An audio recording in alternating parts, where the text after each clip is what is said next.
Several years ago, I had a friend of mine that was really trying to lose weight. No, it wasn't me, okay? It was somebody else, really. He'd gained a lot of weight and he had wanted to lose quite a bit of weight. And so he worked hard and he lost about 50 pounds. He was telling me about it later and he was so excited that he had reached this goal that was very difficult to attain. Any of you who've ever tried to lose weight know exactly what I'm talking about. Right after he had lost this 50 pounds, he went on an out-of-town trip. While he was traveling, he bumped into an old friend that he had not seen in quite a few years. When he saw the old friend had obviously heard about his weight loss. But when he walked up to see his old friend just blurted out, "Holy cow, I was told that you had lost 50 pounds. I was expecting you to be skinny, but you're still huge, man." Now, I'm sure that the guy meant well. In his mind, he was probably thinking something like, "You must have really gotten big if you lost 50 pounds and you still have this far to go." In his mind, he was probably trying to challenge his friend to keep up the progress. However, that's not at all what my friend heard and felt when his old friend talked. This friend, who had worked hard and disciplined himself over an extended period of time, was immediately deflated by his friend's response.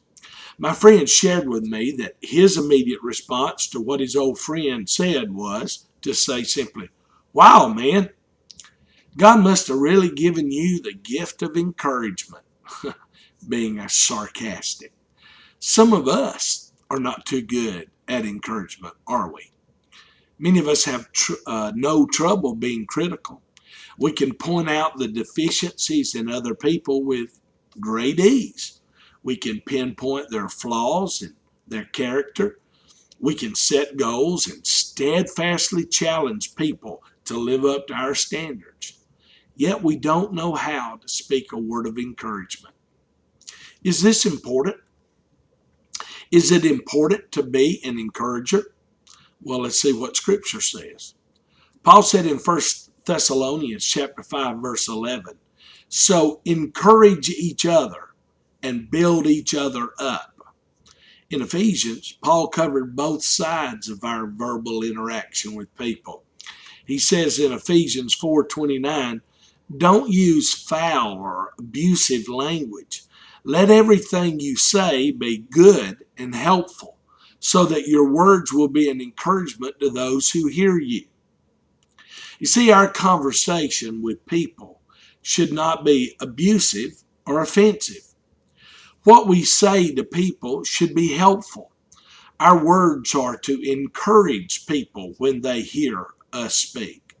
Speaking of words, the words the Scriptures use here help us understand what God means to be an encourager. The word encourage in the Greek language is the word parakaleo. It means to come near, to call on, or to exhort. It means to come up along beside and to give encouragement. And then in Thessalonians, it says our encouraging words are to be good and helpful. The word helpful is the word oikodon, which means the act of building up, like oikos for a house. It means to construct it or to build it up.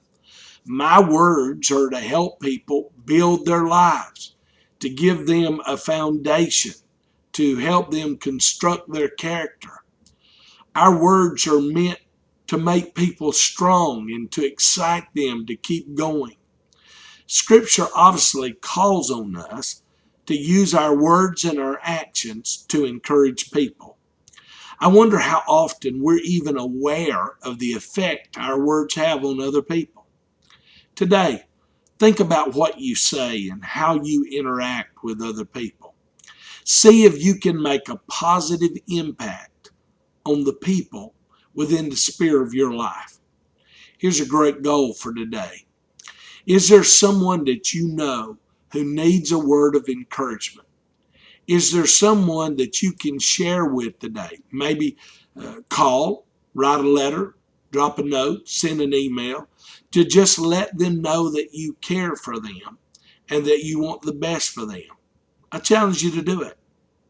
Step outside your box and make somebody else's day better. Here's a great thought for today. Today, I can encourage somebody along their way. Here's a great prayer to pray today. God, please help me to think about what I say and how I interact with people. I want to be an encourager, not a discourager. God bless you, and encourage somebody today.